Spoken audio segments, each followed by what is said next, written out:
अस्सलाम वालेकुम दोस्तों लंदन में मौजूद नवाज़ शरीफ और उसके बेटे के दफ्तर में कुछ नामालूम अफराद जिन्होंने नकाब किया हुआ था हमले की नीयत से दाखिल हुए हैं और उनके बारे में अभी कोई शनाख्त नहीं हुई कि ये लोग कौन हैं। दरअसल ये बरतानिया के रहने वाले लोग हैं और कहा जा रहा है कि किसी पाकिस्तानी शख्स ने इनको कहा है कि वो नवाज़ शरीफ पर हमला करें। मज़ीद इसके बारे में कोई डिटेल सामने नहीं आई, लेकिन अभी इनको आप देख सकते हैं कि ये नकाब पोश अफराद नवाज़ शरीफ के दफ्तर में उस पर हमला करने वाले थे।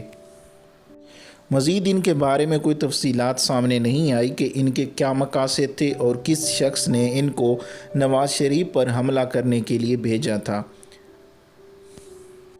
नवाज़ शरीफ और उसके बेटे की तरफ से मकामी पुलिस को इन नकाबपोश अफराद के बारे में इतला दी जा चुकी है और मज़ीद तफसीलात आने की सूरत में आपको इनकी तफसील बता दी जाएगी। अगर आपको हमारी वीडियो अच्छी लगी है तो हमारी वीडियो को अपने दोस्तों के साथ फेसबुक और व्हाट्सएप पे ज़रूर शेयर करें। वीडियो देखने का बहुत बहुत शुक्रिया।